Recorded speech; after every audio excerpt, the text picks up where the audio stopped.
Watch how this man prepares dinner for himself. First, he goes into the jungle and checks all of his crawfish traps. Then he picks some vegetables from his garden. After that, he waits for nightfall.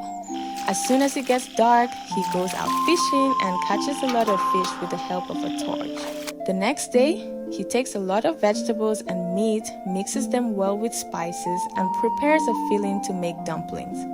After that, he adds many spices to a pan, fries them, and pours in water to make a soup.